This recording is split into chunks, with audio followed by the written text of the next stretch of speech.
मित्रांनो, भारत आणि पाकिस्तान यांच्यामध्ये तुम्हाला तुमचा व्यवसाय कोणासारखा करायला आवडेल असा जर मी प्रश्न विचारला तर तुम्हाला कदाचित आश्चर्य वाटेल की बिझनेस आणि भारत पाकिस्तान यांचा काय संबंध. तुम्ही बघा, भारत आणि पाकिस्तान ही एकाच वेळी स्वतंत्र झालेली राष्ट्र, पण आज एक देश भारत, जो आपला देश आहे, जो 7 ट्रिलियनची इकॉनॉमी होण्याच्या जवळपास पोहोचलेला आहे. 2047 पर्यंत आपण जगातली तिसरी इकॉनॉमी होण्याच्या किंवा दुसरी इकॉनॉमी होण्याच्या, अगदी पहिली इकॉनॉमी होण्याच्या जवळपास जाण्याचं स्वप्न बघत आहोत. बऱ्याच पाकिस्तानचं काय सुरू आहे? कारण जर बघायचं म्हणलं तर एकाने सिस्टीम बेस्ड एक देश उभा केला, पूर्ण सिस्टम्स. आज आपण एक संविधानावर पूर्णपणे विश्वास ठेवून आपली वाटचाल करतो. लोकशाही ही एक सिस्टीम इथे रुजली आहे आणि आपण याशिवाय दुसरं काही करत नाही. वेरॅज पाकिस्तानकडे बघा, मनाला येईल ते करतात. They are the chaotic country on this earth.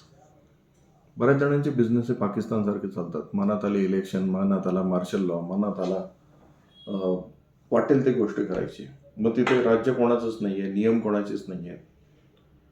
अगदी तुम्ही विचार कराल तर तिथे सिस्टम नावाचा प्रकार पण नाही आहे. आपल्याला नेमकं सांगता येणार नाही पाकिस्तान इज रन बाय लोकशाही और लष्कराकडून रन होतोय की काय. बराचसा बिझनेस पण असेच आहे, त्यांनाच कळत नाही की त्यांचा बिझनेस रन कोण करतोय.